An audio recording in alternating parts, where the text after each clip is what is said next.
Knudsen, Mr. Tursky. this is Two Guys Talking Golf. Welcome back, sir. We all know what everyone clicked on this link for, and it's the Max Homa interview. It's true. That's why I clicked. You rode solo on it. I listened to the interview. You did an unbelievable job. Thank you. Thank you. I appreciate that. Give us a little insight into the interview. I give all the credit to Max. He is just. You've probably seen him. If you're a golf fan, you've probably seen him on social media. You've probably seen him on some other golf media sites or podcasts or whatever. And he is. What you see is what you get, man. He's just like a super nice dude. He's super personable, and it's funny, man. We talked about mostly equipment. I meant to ask him a couple other questions. We just ran out of time, and he definitely has an appreciation for new equipment. I don't know if he gets down and dirty in the details. I think he lets the boys at Titleist kind of handle that. Yeah, and he's just got a lot of trust in JJ and Dill and those dudes to just get him in the right gear. And so far, it's working. 4th PGA Tour win, but he's a super nice guy. Super nice guy. He's also really good at golf. I feel like that's kind of unfair. You're not allowed to be both. You can't be really cool and really good at golf. About to say, there's only a handful of those guys, and he definitely is one of them. So he got his 4th PGA Tour win, Wells Fargo, out in Potomac, Maryland. Yep, you were there. But we were out at Byron Nelson this week, the AT&T Byron Nelson, and it definitely was AT&T. Because I have Verizon, I couldn't get service for nothing out there. Seriously, it was a problem. They limited it. They just put a cap on everybody else who wasn't AT&T. Seriously, that's interesting. I don't think that's the case. I think there's probably just a lot of people trying to use the network. But hey, you can have your conspiracy theory. I like putting the tinfoil hat on every now and then.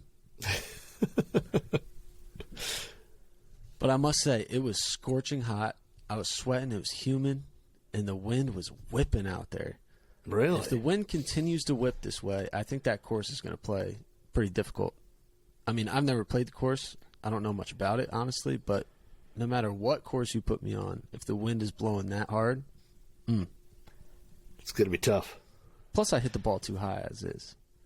It's true. You are a high ball hitter. You're a guy that if you were on tour and there was, betting every week and it was a place like the Open Championship or, some link-style windy course, I'm probably not putting much money on you. I'm probably going to go ahead and snag somebody else for that round. And then, courses where, like Augusta, I think you could fare well at Augusta. Hit it high, you're pretty long. I think you could do all right there. Yeah, I can't putt, though. So that's true. An issue out there. Oof. I don't know what course suits me, actually, now that you bring it up. Yeah, anything with out of bounds left, not going to work. Any wind blowing, not going to work. I need flat, wide open, no wind, soft. Yeah. Oh, I'm about to say, so you need St. Andrews on the rare occasion where there's just no wind and it's sunny and whatever. But that happens every decade or so. Yeah, well, it doesn't happen. No. I did play St. Andrews one time and the wind was whipping 50. I was almost going to hit the Texas wedge off the first tee. Really? Wow. Wow. No, I hit a little stinger 3-iron that went about way too high. But St. Andrews, that first tee shot is one of those intimidating ones where it's everyone's watching that's waiting to play.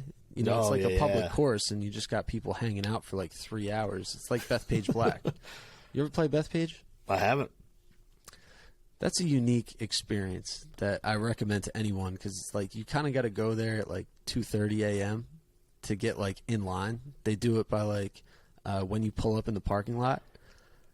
So it's you got to get in line and then everyone's there kind of almost tailgating the round. I'm cool with that.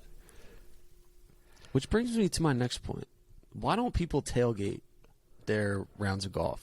If you're going out with your buddies, why don't you treat it like a football tailgate? So that you're talking about basically, I think we all probably saw that same post on Instagram. And that's exactly why I brought posted it. Yeah. And so that post, of course, we've got a little group text with my group of guys who go beginning of August. I'm actually wearing the shirt. How about that? Okay, shout out the boys. Yeah, the boys. The Sragwa. And so anyway, that got passed around in the group text with a bunch of guys, and it was like, basically, why aren't we doing this when we go to the northern part of the state and play? And every person basically was like, yeah, why aren't, we should be doing this. Now, I think a lot of people, because golf is typically an early morning sport for them, or tries to be, most people struggle to get there on time anyway. So then to show up like an hour early and fire up the grill and get the dogs burning or whatever you're cooking, I think it's more of a time thing. But I think realistically, everybody would be down with doing it. That is true, because golf is like, by the time you drive there, you like take a couple swings in the parking lot, change the shoes, play the round, have a beer after, and some food in the clubhouse. It's like a 6.5 hour ordeal. Yeah. It's like if you got family, they're not going to be all for the tailgate. No. No. Not at all. Unless you invite them along. Well, even that, I think the family would probably rather go somewhere else and eat food, not the back of my truck with me grilling hot dogs. I mean, my daughter doesn't mind a hot dog, but I don't think that's, if she has her choice, she's taking the Happy Meal or something like that. So we do have some equipment news this week. I know everyone's probably going to fast forward to the Max Homa interview. That's fine. We're going to put it at the end. It'll be the last like 13, 14 minutes I think you had with him. Yeah, I had just about 15 minutes. He basically, all these interviews that you get, they put you don't just get unlimited time, unfortunately, because I think that one would have went for a while. It could have went a long time. Yeah. Like you said, he's just like an outgoing, super cool dude. Yeah, for sure. That kind of knows equipment and just really good at golf. Damn good at golf. Damn good. But let's get into some equipment. All right. Speaking of wind and the Texas Wedge, did you see these Odyssey head covers that they did custom for this week? I did, man. They're pretty cool with the Texas flag and then the orange kind of edgy text on it. Love the colorway. Yeah, because the cover itself is kind of like a tan, like an off. It's not like, I don't even call it off white. It's like a sand color. I was going to say burnt orange. Really, is it more orange? I guess the photos kind of look a little more tannish, but whatever. They're pretty sweet. I've got a couple like limited edition Odyssey covers that they did for the tour for years ago, and they're always super nice. Yeah, you do. but no, I like it. I'm not even from Texas, and I think it's a pretty cool cover. I've been a big fan of the Texas Wedge these days. Ever since I had the chipping yips a little bit ago. It's a nice play. Like 40 yards off the green, I'm like, well, I mean, we could. Unless that pin's super tucked up front. I mean, I'm putting that thing. Not me. No way. I don't trust my putter that much yet. I don't have a putter I can trust that much yet, so I'm not going the Texas Wedge. But it's just a cool term for the putter, and that's a cool head cover. So the head cover's all cool, but the story of the week, Maverick Mcnealy's irons. Yeah. Did you see these things? Fire. Absolute fire. So he signed with Callaway pretty much fresh out of Stanford, 2017. And basically since then, he's kind of been off and on with Apex MBs. He's been playing a couple different iterations of prototypes, but he kind of switches back into the Nike VR Pros. Now, he's like a typical Nike iron player. He likes these long heel-to-toe lengths. There's like a lot of grooves on Nike clubs too. They have that like unique look from address, and I think he's kind of struggled getting away from that. And I think Callaway's just kind of struggled like matching up exactly what he wants. He wants that CG like way away from the hosel. And so he switched back basically all of 2022. He's been playing the Nike VR Pros. And he showed up this week. He had so many irons in the bag. He must have had 28 in there. Like, so many different options. But it was clear once, like, me and Greg Moore kind of took him out of the bag and looked at him from address, it was like, okay, they're basically trying to match the Nike irons with, like, an updated look. They got, like, the milling in the back. They obviously have the weight port in the center of the cavity. And I was like, man, these things are sick. Callaway finally did it. So I caught up with Maverick, and I was like, hey, man, you got to tell me about these irons. And the thing about Maverick is he really knows his equipment. Like, oh, does he? Yeah, no joke. And it was probably like a year ago. I interviewed him for the first time, and I was like, man, you really know your stuff. And he's like, it's my job to. And I was like, okay. Great answer, man, because, you know, a lot of your peers out there, not necessarily the same. You know? Like, they don't treat that as, like, the craft of golf, you know? And he really, like, gets into the weeds with that. So I asked him, and him and Tim Reed over at Callaway, they've been working on these things for over a year now. Just iterating. And he's like so particular about offset, top line, CG location. He was talking a lot about lead groove height. Really? Which is something that, like, you know, most of us kind of overlook, but he's super particular about it. And I guess they got it right, the 4 through 7 iron, because he was like, I'm definitely throwing the 4 through 7 iron in this week. Oh.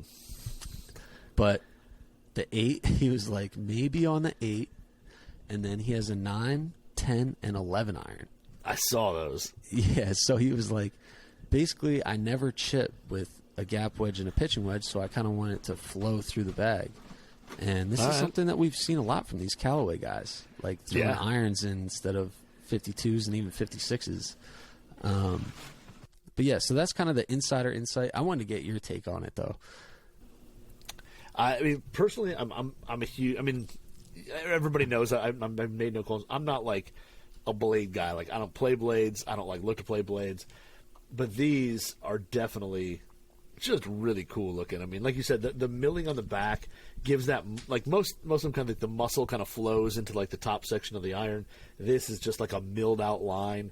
You know, the muscle is like I said, with him being so particular about CG location, the toe has definitely more metal on it. The toe kind of flares up as you go along the muscle. And then, of course, the weight for probably swing weight purposes on that. But overall, just like from the back, a really edgy kind of, you know, industrial design. But then when you're looking from the top, they definitely are rounded. Like, they've got a round toe to them. They're not super sharp on the top end.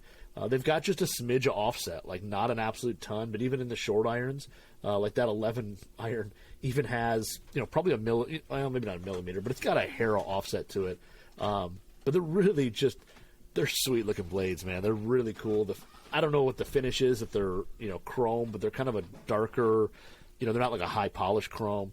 But yeah, I mean, I think they look really, really good. And like you said, from address, because there is a picture that you guys got, you know, from address compared to the Nike, and they've actually got a little thicker top line. It looks like a slightly thicker top line. Very slightly. But other than that, they're like it's identical. hard to tell the difference from address. I think it was a 4 iron. Shout out Greg Moore. He got the photos from address, and it's honestly hard to tell the difference between the 2 irons. Yeah, I mean, the sole width's about exactly the same. Like I said, they basically just modeled them after these Nikes, but I love a blade that I know blades don't have a ton of tech, but having the screw and the way that muscle's machined, it just kind of gives it like an updated feel, and I think they look really, really good. And it's interesting, they say, with the groove height, because I think groove height for like us amateurs, I think the grooves have been lowered. The first groove is way down the face because we miss it down there. You know, like us amateurs, we hit it thin, so they've been moving those grooves lower and lower to try to help keep some spin, or, you know, get some spin on the ball, keep it up in the air, and help us kind of hit better shots from down there. He's probably not blading too many shots over the green. So for him, like, it's interesting to hear that he wants that maybe raised up a little bit or just in a different spot than like a retail set of irons. And that kind of detail is wild. I almost wish he didn't say that, because now I'm never going to be able to look at an iron the same way again. I'm just going to be looking at the lead groove. Yeah, exactly. This thing's way too low. I can't play these irons. But I do have a question. With all those Nike guys, is it like a chicken or the egg situation? Because I feel like all of them, when I think about it, it's like Tiger, Scotty, Fleetwood, Koepka, like they all like the long heel-to-toe length. Yeah. And most irons, like, you know, if you pick them up off the shelf, not even knowing what it is, most irons are a little bit shorter, heel to toe. They have like more of a rounded look. And then those Nike irons, they're all really long heel to toe. And then like all the prototypes that have been made since, like Mcnealy's irons and the P7 TWs, I mean, they have like that same look. I wonder what it is. I think it might be a Mike Taylor effect. Well, I think that, and I mean, you know, there is a gear effect. As you swing the club rotates throughout your swing, and that longer heel to toe is going to feel different than something that's really short and stubby. Like, it's just going to feel a little different. And we all know guys at this level can notice very minute differences between whether it's a swing weight, whether it's a CG location, anything like that. And I wonder if those players who just really got comfortable with the Nike products, like you said, that long heel to toe, was because that feel throughout the swing, that they just want to replicate that. They liked it. They played really well. They hit it well. You know, maybe the CG for their strike location was where it should be. And I think maybe they just want that back. And like I said, a lot of blades. I mean, sure, you can go buy a set of Muro like baby blades, but they're super short heel to toe, and they probably just swing different no matter what shafts or no matter what you do to them. They're just going to swing a little different. And that would probably be my thing. And to be honest, Nike's like forged irons like that, the blades, the CBs, especially at the end of the run, were so good. Like, you can knock the woods all you want for drivers not being great or whatever. Are you saying the Nike drivers and woods are terrible? They weren't great. Is that what you just said? They weren't great. But the irons and stuff like the irons, especially the players, the blades, the players, CB, stuff like that, everybody pretty much loved. I mean, if you hit them, there wasn't really anything negative you could say other than maybe you just didn't like Nike as a brand in general. But those irons, you know, by most good players, are considered very, very good. All right, so you can check out the full story over on golfwrx.com, but I am going to read a couple quotes here from Maverick himself, because I think he gives, like, basically pretty good insight into this topic right here. All right. So I'm going to let it rip here. He says, for me, getting that center of gravity out towards the toe, or should I say getting that center of gravity further away from the hosel, gives me more club head awareness on the way down. It slows down the closure rate and keeps the club face square longer. I found out with other blades, because they're so short heel to toe and the center of gravity is so close to the heel, that I was shutting them down too fast. So these help keep the club face square on the way back and give me that awareness on the way through. Yep. Any additional thoughts there? Yeah, I mean, that's pretty much what I was saying. I mean, some guys are going to have those little minute details that you and I, you know, and most people don't have the skill to really recognize that or be able to determine that's the factor of hitting a certain direction. But yeah, like I said, that's exactly what I was thinking in terms of, you know, why these Nike guys kind of like those slightly longer blade lengths. So I have a follow-up question here. I have no insight from Callaway. They weren't really speaking on the irons. But I want to know, how much do you think these irons cost to make? Oh, I mean, there's 11 of them and all that. There's more than 11. Oh, really? There were more than a set in there? Well, he brought about 11, maybe 15 out to the Byron Nelson, but, you know, there's got to be a bunch more floating around. Oh, yeah, there's like multiple 7. Okay, yeah. I'd say a set of these, in terms of Callaway's cost to produce them, with all like the manpower and all that, I mean, these are probably a $30,000 set of irons. Ooh. I mean, what makes them so expensive? You have some nice industry insider knowledge. I'm curious. Well, I think, you know, when you do a forging, the first thing you have to do is you have to create like a die that basically the metal's going to go in for the press to come down and forge it. Well, usually you make a bunch of those, but they're for retail heads, and you're pumping out thousands or, you know, however many of them. And so you make your money, you know, it's pretty inexpensive. When you're doing it for like one set of irons and you're only making, say, a dozen or whatever the minimum you can make, one, that's expensive because each of those dies are tens of thousands of dollars, if not more. And then the machine work on the back, which we've seen the latest Apex MBs. They're pretty much, they're not milled, at least you don't see the milling and all that. So then you got to mill them all.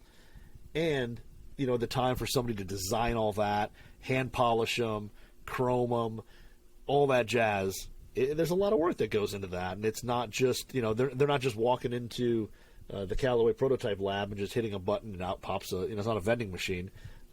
There's been, and how many revisions went into this? I mean, let's just say these are the final out of 5 revisions. Okay, so they had to do that 5 times before they finally got to the point that these are at. I mean, that's, like I said, I have no problem thinking these are $40,000 irons in terms of, adding up all the R&D and costs and all that. I think it's easy to speculate. They could even be more than that. The imagery of Callaway just having a vending machine full of irons. Just hitting a button. So funny.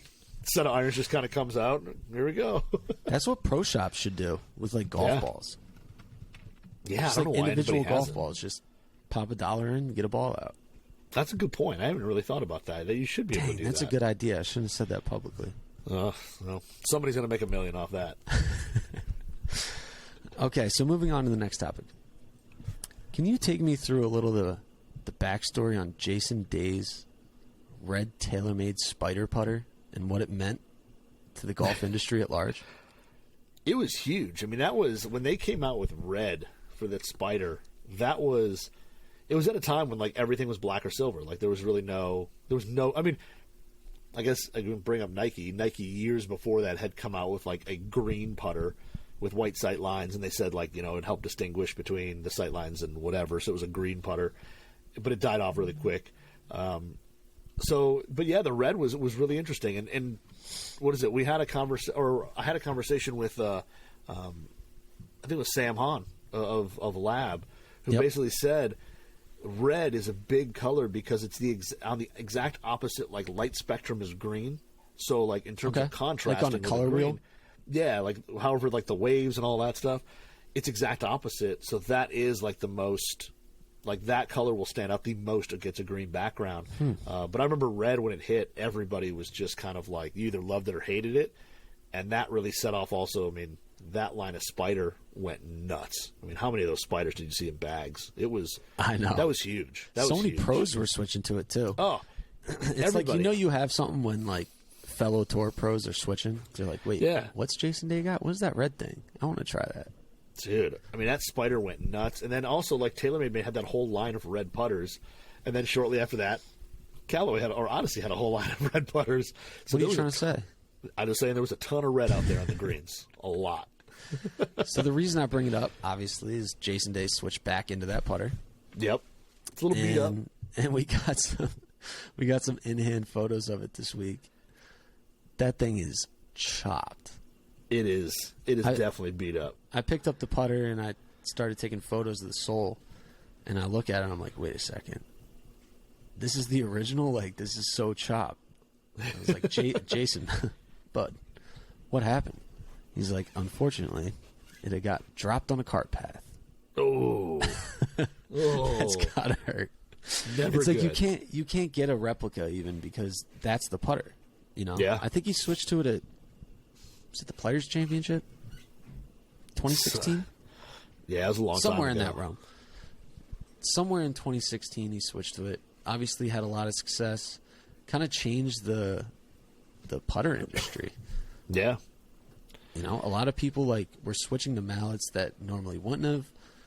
It kind of introduced colors like TaylorMade as, what do they call it? My Spider, where you can customize the color, and then that started bleeding into drivers, and it's just like it kind of opened that door to, okay, it doesn't have to be silver, it doesn't have to be chrome, it doesn't have to be black, it could be any color you want. Yeah. The other thing that was interesting about that too was I think it was kind of the first. It was kind of probably right around when mallets with little slant necks started becoming. Now they're everywhere. Everybody makes. That's true too. 4 or 5 different models, but because every time you had a mallet, it was basically face balanced. Like if you had a mallet, it was face balanced. If you had a blade, it had some toe hang, and those were your 2 options for the most part. And this kind of combined the 2. And yes, it was probably done long before that, but this made it like big. And it was all of a sudden all over on tour, and you can go to your shop and buy one, and it was a big thing. And to see those little slant necks on these bigger mallets, which was pretty cool. And now they're everywhere and they're super popular. It was kind of instructive too, because it was like, wait, why is he using a short slant neck? And then that kind of led everyone to gain more knowledge about toe hang and the effect that hosels have on, closure rate. Yeah, I mean, that's right, seriously, Maverick. like, Yeah, I know. I didn't want to use the term, but it was so perfect. Yeah, because I mean, there was always guys who wanted the stability of a mallet, but they didn't want to play a face balanced club. Right. Face balanced putter. They either had arc in their swing, or they're used to that rotation, whatever that was. And now you could get it. You could have the stability of the mallet. You could still have the toe hang of a blade. And yeah, I mean the amount, like you said, the amount of pros who probably looked over at Jason Day. It was Jason Day. It was DJ. A couple of guys, and then after that, everybody was basically playing a spider. And then when everybody, other manufacturers started coming out with something similar, but it was a big time for that putter. So Jason Day, former TaylorMade team member. Yep. I think he became a free agent beginning of 2021. He started testing everything. I mean, he was changing irons, wedges, drivers. So, 2 years later, it was interesting to kind of catch up and see like what 14 clubs he's coming out with. And he has a lot of TaylorMade in the bag, but interestingly, he's a Ping G410 driver.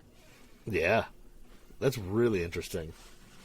I mean, no I stealth, would love to... no sim 2. No. Ping G410. And why not a Ping G425?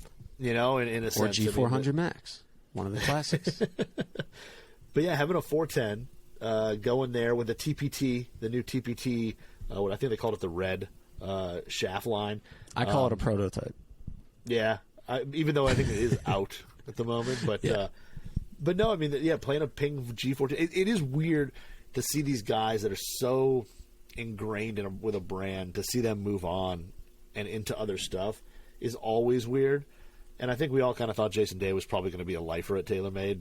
Unfortunately, the game is struggling a little bit, and he was not re-signed. But yeah, to go the Ping, but then the rest of the bag, other than wedges, are all TaylorMade. And I do have to say that one WedgeWorks 60 that he's got is pretty sweet. I know. Oh, it is a T. Yeah, it is a T. Yeah, but I want to get one of those so bad because all those guys out there are playing that. It's all they play. I think JT has one of them. Spieth has one. I know I'm forgetting a bunch of them, but there's a lot of T grinds out there floating around, and he has one too. It just makes me so curious because, nice little custom WedgeWorks guy. I was just doing a what's in the bag. I was helping some of the dudes. I was doing what's in the bag, little article thing, and I can't remember. Like, it was a guy that I'd barely heard of who had one of them in the bag. I mean, it was like everybody has this thing in the bag. So there's something about that T grind that the guys are just loving. I think it's just low bounce. I think that's basically what it comes down to. I think it's a lot of heel toe relief and then just low bounce in general. That's what I think. That trailing edge relief, you can probably open that thing just wide up, and the leading edge doesn't come off the ground. But it's kind of like rounded and everything. I love it. Like, I love everything about it. And it's like you could slap the words proto on anything, and I'm going to be intrigued and want one. Damn right. That's a factor. Right. That's a factor as well. But pretty interesting bag. Like I said, I mean, it's definitely not what I expected from driver. I had expected him to probably still be playing a stealth, and to see him playing a older Ping head, just very interesting. So I know, it just seems random to me, but at the end of the day, I think Ping makes the most forgiving drivers. Probably right. I don't know if I'm allowed to say that, but in my experience, I think they just go the straightest. Yeah, I think I would say you're right. And then also, how about which you may be bringing up, so I may be ruining your transition. But how about let it rip. the extra putters in the bag? I know. The J Daytona. That's a good line. Come on. That's a good line. But yeah, the Toulon. So they've got Odyssey Toulon. He's got a couple. I don't want to call. I guess they're prototypes still. But they've got a head called the Daytona. They called it the J Daytona. I know. Which is pretty cool. It's a good line. I don't think the black one is necessarily like a prototype, but the silver and gold, is. That one to me is a little distracting. I don't know if I like that. I think if it was all like goldish, I'd be all about it. Or all silver. I think I'd be game with that. The whole the two different finishes, the two-tone, I don't know. For me, I guess what it is when you look at the address pick, and it could just be the lighting, because, Greg doesn't get a ton of time. You can't take 50 different angles of it. Whoa. Don't call out Greg's lighting now. No, I'm just saying the lighting listens on it. To the show, Knudsen. I'm not saying it, but I'm saying the lighting on the photo, like the middle section is silver, and then it's got like the little bronze outside, but then there's the silver that runs through the center from heel to toe, like it almost blends in like it's an X. Like it's just I don't know. I don't like the way it looks. I wouldn't have done the X myself. I wouldn't have crossed it. I would have just kept the center line silver and then kept the outer edges gold or bronze. Yeah, I think that would have been exactly what color it is. Yeah, I can't remember. They do have a name for that because it was accessible in the garage when they had the garage going, which I don't know if it's up and back and running yet, but I think it's coming. I can't remember what they called it. It had like a name to it, and I can't remember now. But yeah, I'm agree with that. I think your idea would have been way better. Thank you. You're welcome. Maybe I should be on the R&D team. I think you should. Speaking of mallet putters with different necks, how about this for a transition? I know where you're going with it. Justin Thomas's putter. Yeah. Talk to me, Knudsen. Going knuckle. He's going with the old knuckle, knucklehead. So, again, really interesting. And I think we talked about it before. I mean, the cool thing about the knucklehead is basically the longer the hosel, typically the more face balanced a putter is, and then the shorter the hosel, the more toe hang is typically how it works. And with these knuckleheads, they're basically a steel rod with a little 90-degree piece that pops out where the shaft goes into, so you can basically make the rod as long or short as you want to dial in the exact toe hang you want on a putter. So I'm assuming, he used to play a little slant neck, probably had however much toe hang, and I'm assuming this is getting him a little closer to face balance, a little less toe hang. But a very cool, because there's some other custom pieces on it too, which are pretty cool. I know. Well, I think he played like a plumber's neck blade kind of when he came out on tour, so it's not like completely new to him. And I also think he played basically this putter at the British Open last year and maybe a couple tournaments after. Because you remember when the kid mentioned something to him? He was like, "Why don't you just go back to the original putter? Like, why aren't you playing?" Oh yeah, you remember that? Like, oh yeah, why? And then he was like, "Wait a second, maybe I should just go back." And then he switched back.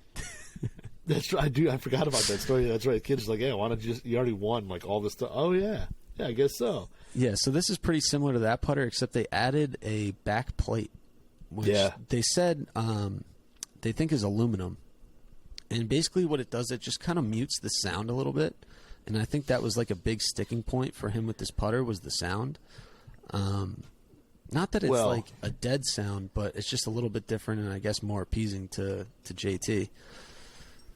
And it's also interesting that the face has like a super, super fine, like almost no milling on it. I know. It's almost like the tiger flat. face. Yeah, and typically the deeper the milling, the softer the feel. So this probably has a little firmer feel to it. And I don't remember what his previous gamer face looked like. I want to say that it might have been at least slightly more milled than this.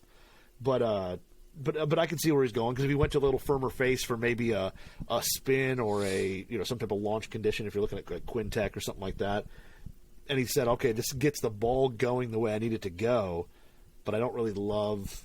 It's a little firmness, whatever, adding that plate. That makes sense. Makes sense to me. Well, if it makes sense to you, it makes sense to me, Knudsen. Then we're all good. Then, what are we doing here? I could be either telling JT. No. But I got one more solid transition here.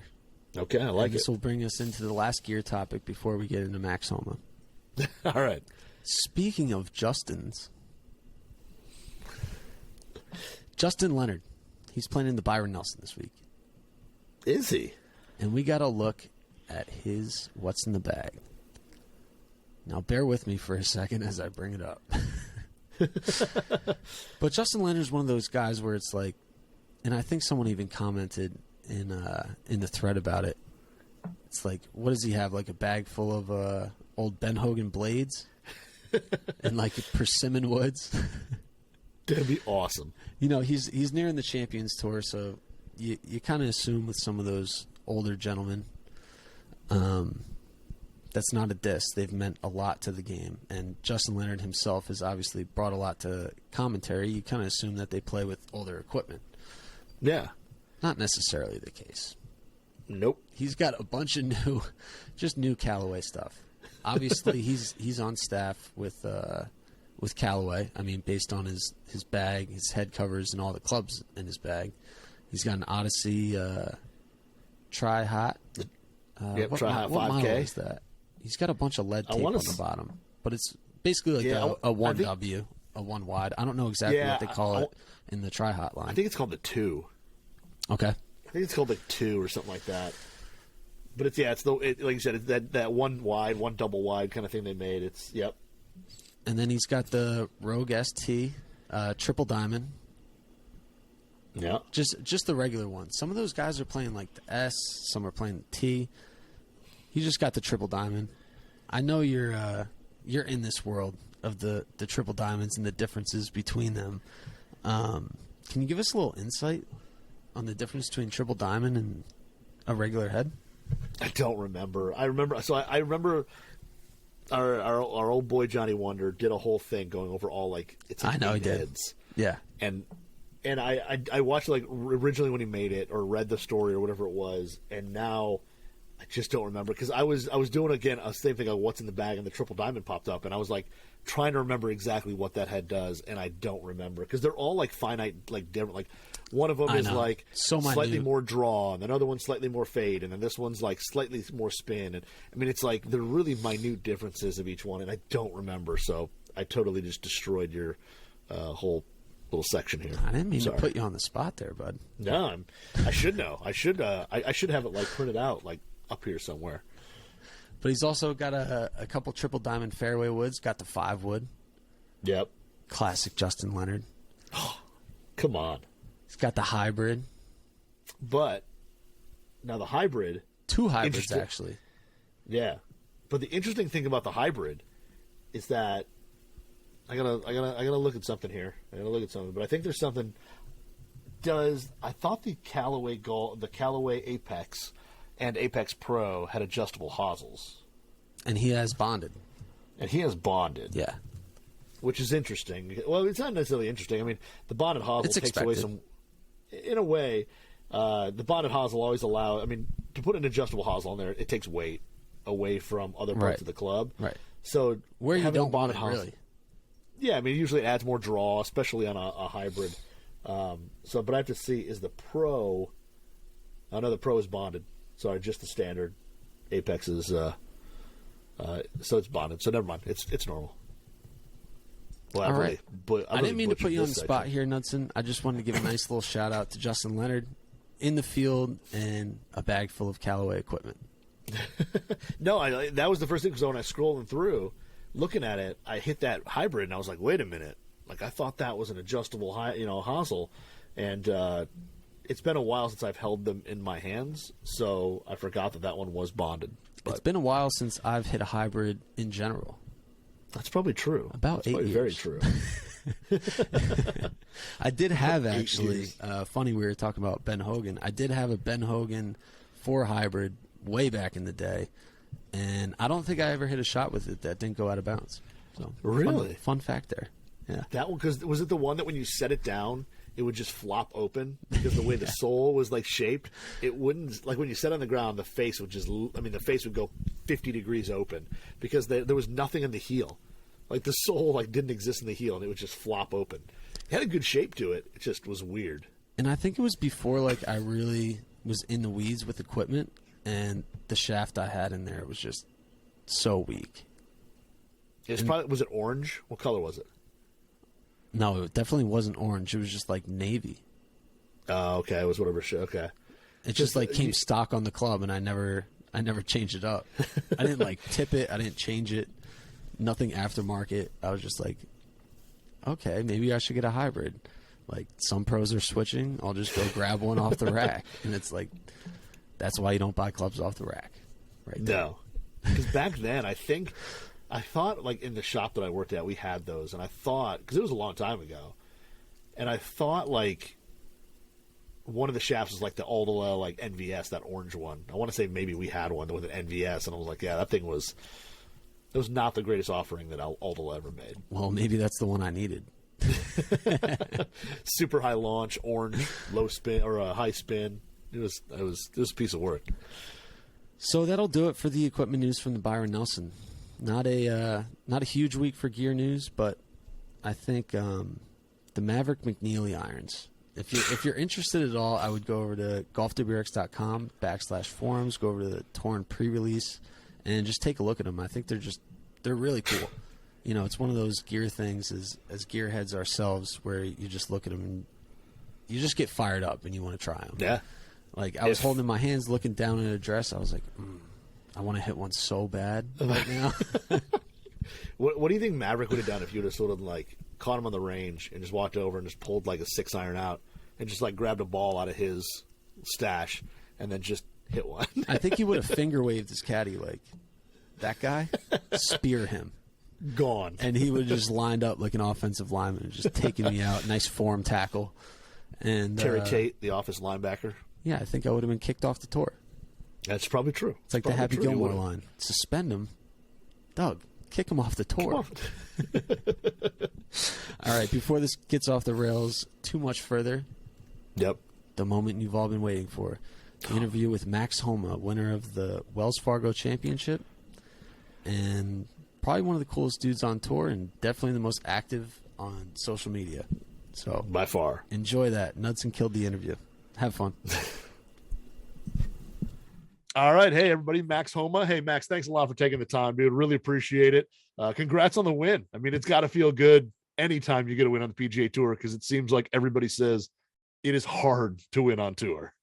Yeah, man. Winning feels good. It's just so rare in our sport. You think of every other sport, it's like you could dumb your way into winning a game or even winning a series in baseball or something. It doesn't matter how bad your team is, but golf, you could play amazing and lose like 99% of the times you play golf. So it feels really good when all the stars align and it happens to work out.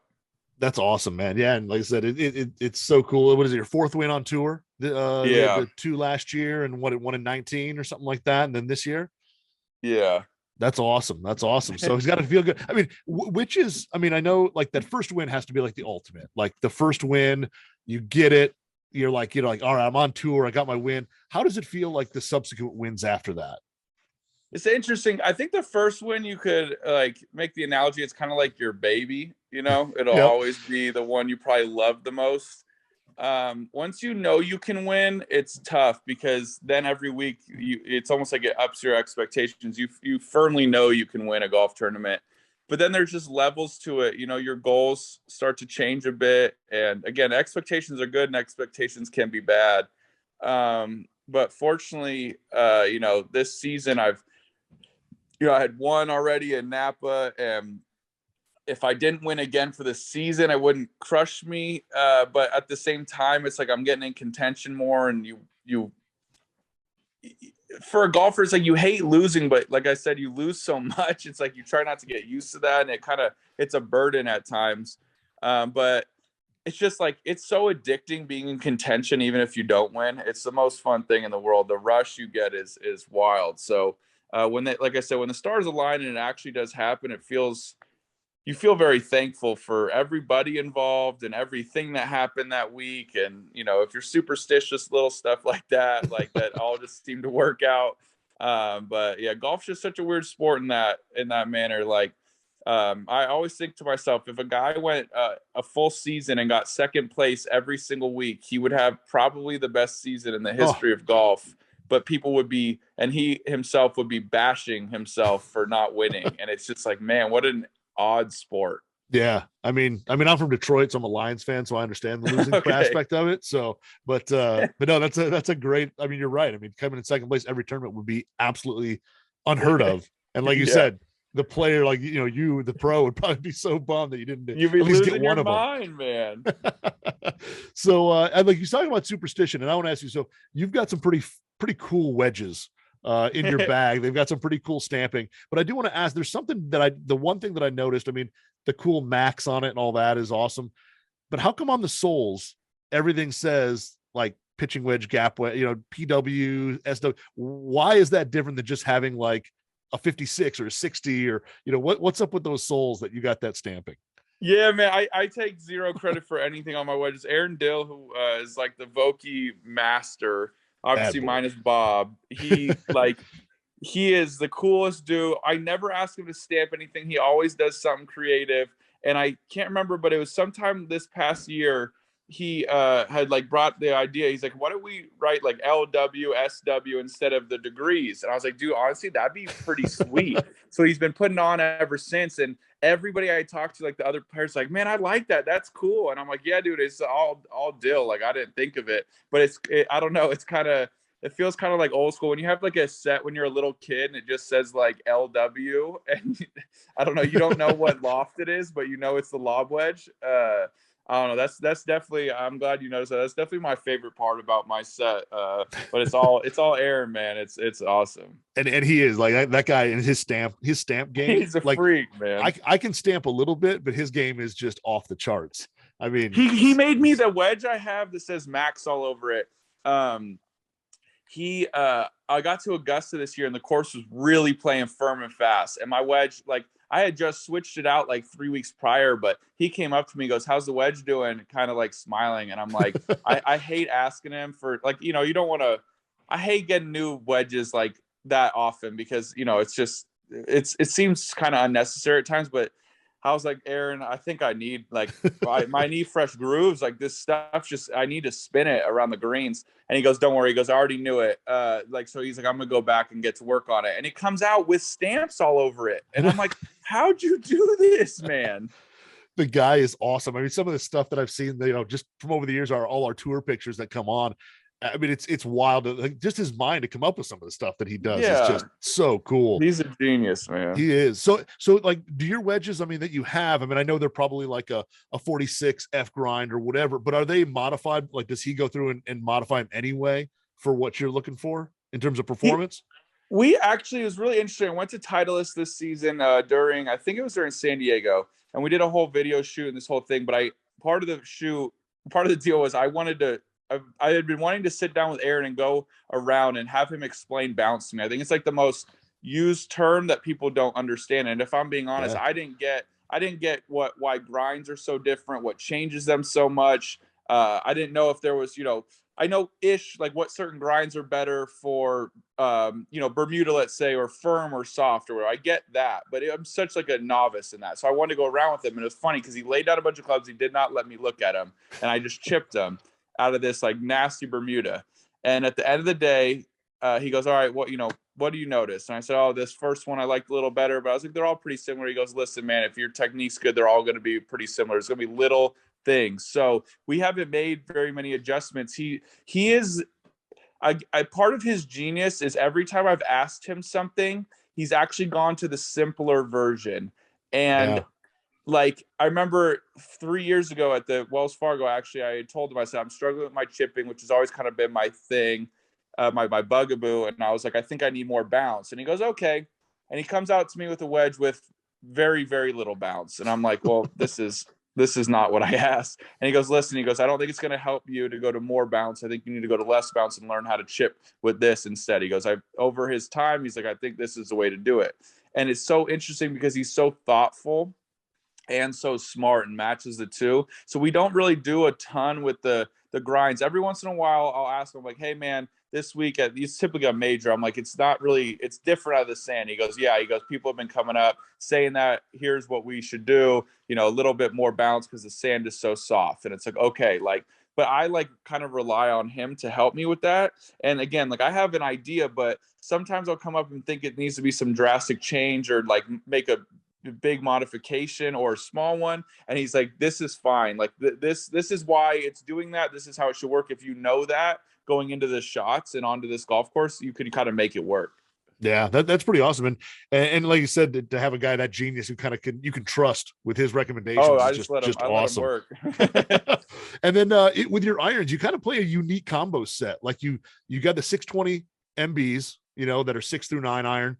But then you move into a T100 5 iron and then a T100S 4 iron. And I think that a 4 iron was just a recent change, wasn't it? You just got into that on the 4 and the 5. Yeah. The 4 and the 5. I had always played straight blades.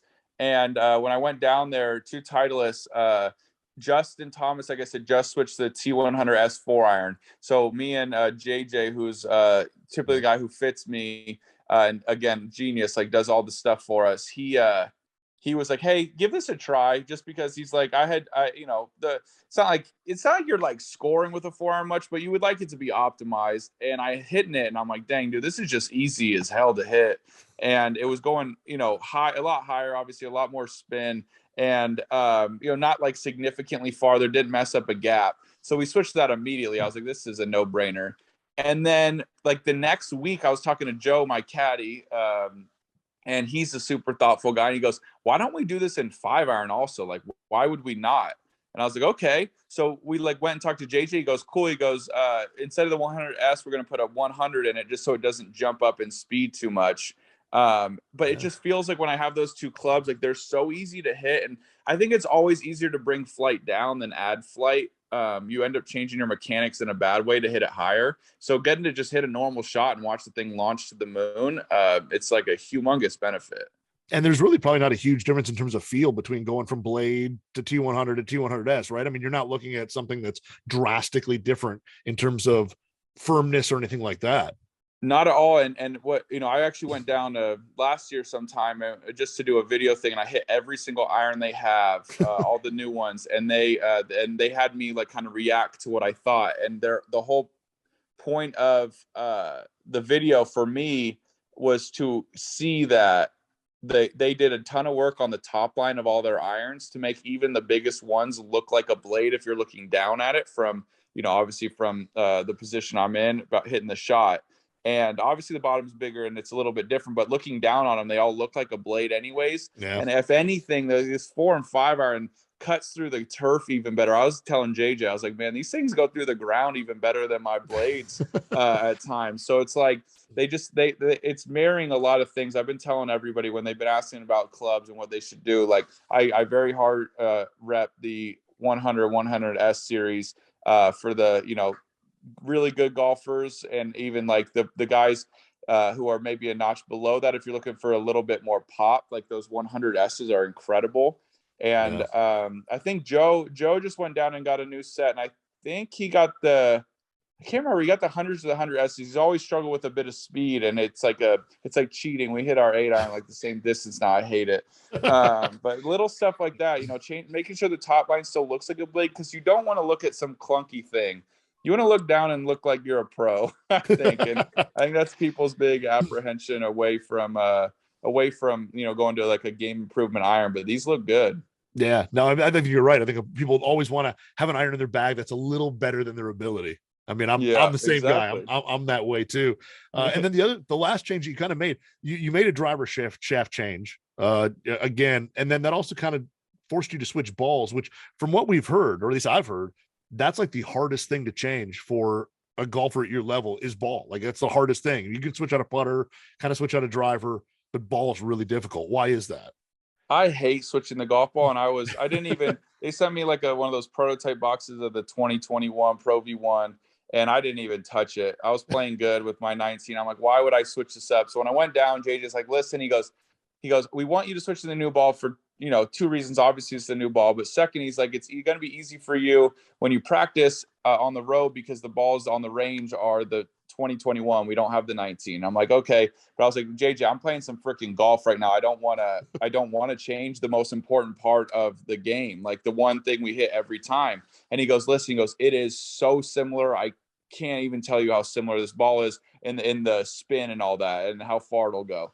And he's like, "It'll be a little bit different around the greens. It spins a shade more around the greens." But he's like, "Just try it." So again, that day at Titleist, I just went around and hit it. And I was like, pretty quickly, I was like, all right, it was so similar. And what's funny is like Taylor Gooch plays a 19 Pro V1. And when we play the alternate shot at the Zurich, I played his ball on that day. We played his ball on that day because I told him, I said, "Listen, you could play mine, but I don't mind playing yours because I just switched out of it, but it's also like crazy similar."